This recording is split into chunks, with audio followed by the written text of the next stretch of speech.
दोस्तों पिछले कुछ दिन पहले गलवान घाटी में हुए भारत और चीन के बीच में एक सेना झड़प में हमारे 20 जवान शहीद हो गए हैं। और अगर चीनी सूत्रों की माने तो चीन ने भी अपने 40 सैनिकों को गंवा दिया है और इस तरह से एक युद्ध जैसी हालात बन चुके हैं और कभी भी युद्ध हो सकता है, जो कि शायद मॉडर्न इतिहास का सबसे बड़ा युद्ध होगा। पर आज के इस वीडियो में मैं आप सभी लोगों को भारत और चीन इन दोनों ही देशों के मिलिट्री कंपैरिजन के बारे में बताऊंगा कि ये दोनों देश आपस में मिलिट्री में बात की जाए तो ये कहाँ पर टिकते हैं।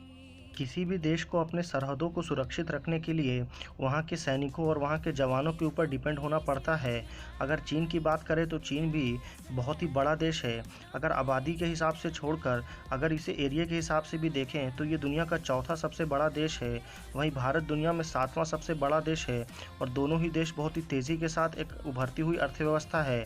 अगर जनसंख्या की बात करें तो चीन की जनसंख्या लगभग 1.43 बिलियन यानी कि 1 अरब 43 करोड़ और भारत की जनसंख्या लगभग 1 अरब 36 करोड़ के आसपास है।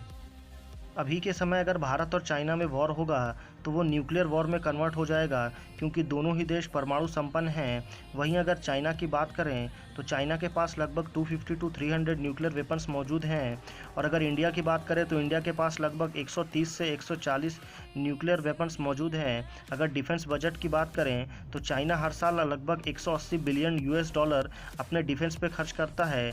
वहीं इंडिया ये लगभग सिर्फ और सिर्फ 67 बिलियन US डॉलर अपने डिफेंस पे खर्च करता है। अगर मिलिट्री पर्सनल की बात करें तो इंडिया के पास लगभग 34 लाख रिजर्व आर्मी मौजूद है। वहीं चाइना के पास ये जनसंख्या सिर्फ 27 लाख के आसपास ही है, क्योंकि चाइना पिछले काफ़ी समय से वन चाइल्ड पॉलिसी को लागू कर रहा है। इसकी वजह से पिछले कुछ सालों में यहाँ पर मिलिट्री की ज्वाइनिंग में कमी दर्ज की गई है, जो वन चाइल्ड वन पॉलिसी की वजह से हुई है।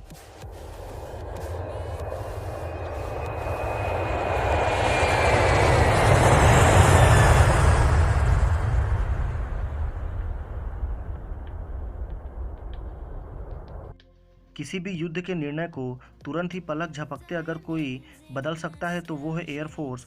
तो चलिए बिना किसी देरी के हम जानते हैं कि इंडिया और चाइना दोनों को अगर एयरफोर्स की मिलिट्री कंपैरिजन करें तो वो दोनों एक दूसरे के कहाँ पर रहते हैं।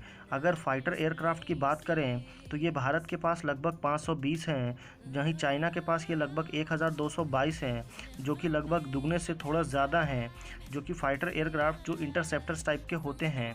अगर किसी अगले विमान की बात करें तो वो है अटैकर एयरक्राफ्ट, जो कि आमतौर पर मिलिट्री में अटैकिंग करने के लिए इस्तेमाल किया जाता है, जिसकी संख्या भारत में लगभग 694 यानी कि 694 है। वहीं चाइना के पास ये लगभग 1564 है, जो कि दुगने से ज़्यादा है।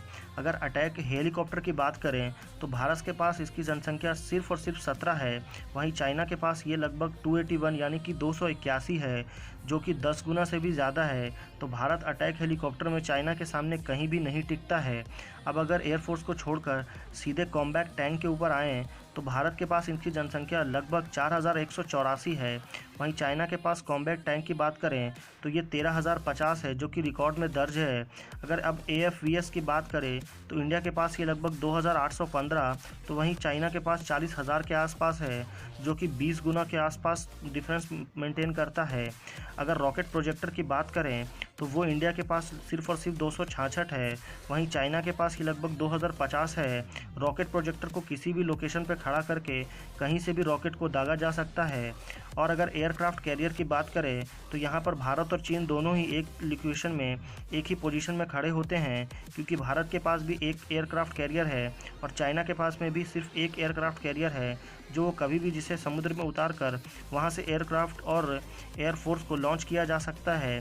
ये एयरक्राफ्ट कैरियर की खासियत होती है और चाइना पिछले आगे आने वाले 10 से 20 सालों में ऐसे 4 से 5 एयरक्राफ्ट कैरियर खड़े कर सकता है। अगर फ्रिगेट्स की बात करें तो इंडिया के पास सिर्फ और सिर्फ 13 फ्रिगेट्स अवेलेबल हैं, वहीं चाइना के पास फ्रिगेट्स की संख्या लगभग 52 है। अगर डिस्ट्रॉयर की बात करें जो नेवी यूज़ करती है, वैसी सिर्फ और सिर्फ इंडिया के पास 11 और चाइना के पास हमसे 3 गुना लगभग 13, और सबमरीन इंडिया के पास 16, चाइना के पास 76 है। तो आपको वीडियो में दी गई जानकारी कैसी लगी, आप मुझे नीचे कमेंट करके बता सकते हैं। और हाँ, अगर आपको वीडियो पसंद आया हो तो लाइक ज़रूर कर दें, और अपने सारे फ्रेंड्स और स्टडी रिलेटेड ग्रुप में जो कि इस तरह की इन्फॉर्मेशन को जानना चाहते हैं, उनको शेयर करके हमारे चैनल को सब्सक्राइब करके बेल आइकन ज़रूर प्रेस कर लें, ताकि आगे आने वाली वीडियो की नोटिफिकेशन आपको मिलती रहे। फिर मिलते हैं।